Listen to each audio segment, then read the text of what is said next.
This content is based on public records and reported cases. No allegations are made of intentional negligence by Sig Sauer or any party. The Sig Sauer P320 deployed by civilians, law enforcement, and U.S. military. Yet over 100 reported incidents allege it sometimes fires without any trigger pull. In some cases, the pistol was in a holster. In others, it was being handled, loaded, or checked. Could there be a mechanical flaw? Let's investigate. Incidents overview. United States Air Force Airman Braden Levon, July 2025. An M18 reportedly fired while holstered, killing him. The Air Force paused M18 use during investigation. Michigan State Police, July 2024. M18 discharged off-duty while holstered during motorcycle patrol. The FBI examined the weapon, resulting in inconclusive reports, but acknowledged possible striker safety issues. Philadelphia Transit Police, 2019. Jury awarded $11 million in a lawsuit after a holstered P320 went bang. Georgia Civilian, 2020. P320 fired in holster while adjusting belt. No trigger contact alleged. $2.35 million verdict. Houston Police Officer, 2025. The suit filed alleging that the holstered P320 discharged while directing traffic, injuring calf and ankle. Civilian Texas, 2020. Unreleased internal incident during loading. Finger was off the trigger per the reported lawsuit contexts. Federal agent press check case. The home inspection injury. Both alleged P320 discharged outside the holster with no trigger input. Now, these account for over 80 known injuries and more than 100 claimed incidents from the Washington Post and the Trace investigation. It wasn't always holstered. Some of these incidents occurred while the user was conducting a press check, or racking the slide or loading, or even inspecting or cleaning the pistol. No trigger contact was claimed. That suggests something more than just holster pressure is at play. Possible internal causes and speculation. The P320 M18 include a striker-fired mechanism under spring tension, a striker safety spring meant to block firing unless the trigger moves rearward, a sear and trigger bar system to hold tension until released. Potential failure modes, as raised in public records and expert analysis.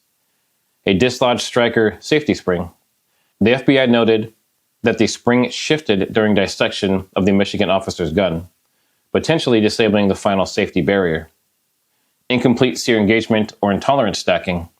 If the sear doesn't catch the striker fully, even small movements may release it prematurely. Trigger bar bounce during slide manipulation. A sharp slide movement combined with internal looseness could mimic trigger travel. These remain possible explanations as described in expert commentary and reproduced in community testing videos and forensic observations. Wyoming Gun Project just showed he could make the sear drop with the trigger pulled to the wall by pushing on it with a paper clip through the rear of the slide.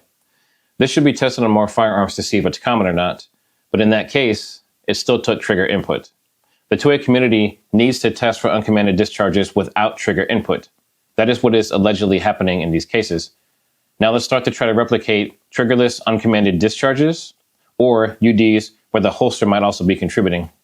The sooner we can figure this out, the sooner we can possibly contribute to saving lives and improving overall safety. Now, there was a report that alleges that SIG knew ahead of time that there were issues with the gun and they waited 6 months to say anything about it. And there's some other things that they may have possibly known that were not disclosed. And they're trying to sue the lawyer in that case that actually beat them because they're saying that it messes with trademark infringement or something in that area. But long story short, it seems as though they were allegedly trying to hide something. And this was released by Guns and Gadgets, did a great job covering the whole thing, so I'm not going to do it here. But go check out that video of his. It's very interesting. Military versus civilian, same factory. Both military M17, M18, and civilian P320 models are assembled at the Sig Sauer facility in New Hampshire. Key differences. Military variants may include an external thumb safety and tamper-resistant screws. Internally, the striker safety, sear, and trigger bar are the same components across both Army and civilian versions.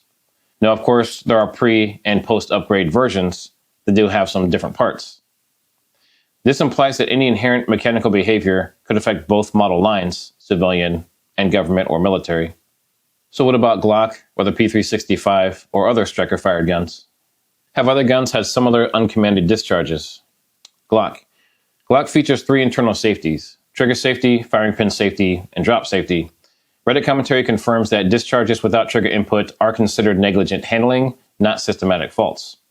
While individual accidental discharges have occurred, often due to aftermarket modifications or holster wear, there is no known pattern of Glock pistols firing without trigger contact or while holstered untouched. Community forums and instructors note underscore proper trigger discipline as the cause of most incidents. SIG P365, a striker-fired compact SIG model with similar fire control design. As of now, there are no publicly reported incidents of uncommanded discharges in the P365. Given mechanical similarities, some experts raise a question, could it happen there too? That remains speculative.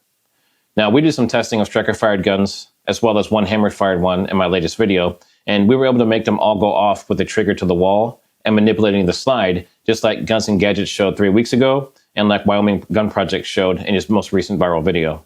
And to be clear, to those saying that he only moved it 1 millimeter for the trigger, he moved it 1 millimeter once he removed all the take-up from the trigger. So it was not 1 millimeter total. It was 1 millimeter after take-up, which is into the wall. Now, some of you also said that we used a clamp method to show this, and we needed to do it with a screw to take away the human aspect. Well, Kramer66 did just that. Check it out. All right, so I got my SIG with the most amount of play here. So in order to make this gun fire, what he's doing is he's taking the trigger and pulling it all the way to the wall, and then he's inserting it, and nothing's happening. And he's got to keep pulling the trigger by continuing to push that screw in. And we've got to basically pull this trigger significantly past the wall. There it goes, finally. So if I pull the trigger 99%, there's enough play to get the extra 1%.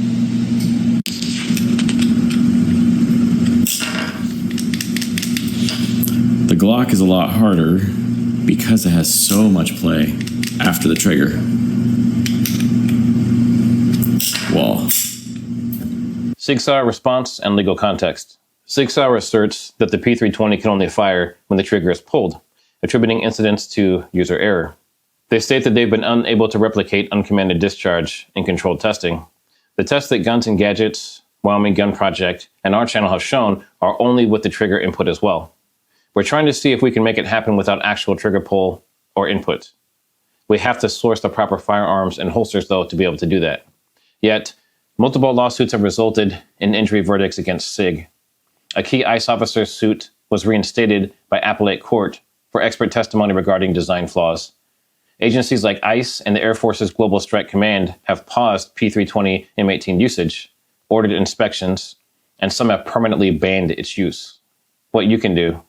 If you carry or train with the P320 M18 or even curious about the P365, consider first check if your unit qualified for the voluntary upgrade program or upgrade tracking.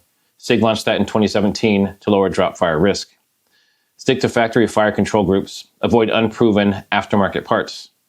If qualified, inspect or test the striker safety spring placement, sear condition, and trigger bar reset function. Otherwise, consult a trusted armorer or gunsmith. Use holsters designed to avoid trigger depression, but remember, some reported cases occurred even without any holster pressure. They weren't even in a holster. Now, this video is not accusing any company of deliberate wrongdoing. It's a collection of documented incidents, public records, and engineering speculation shared in the public interest. I didn't touch the trigger should never result in injury or fatality. This presentation includes potential causes based on publicly available reports and engineering analysis. Speculative content is clearly labeled. Viewer discretion is advised. Now, let's get to the bottom of this. If you found value in this video, like, subscribe, comment, and share this around. Check out these other videos to keep on learning, and I'll see you on the next one.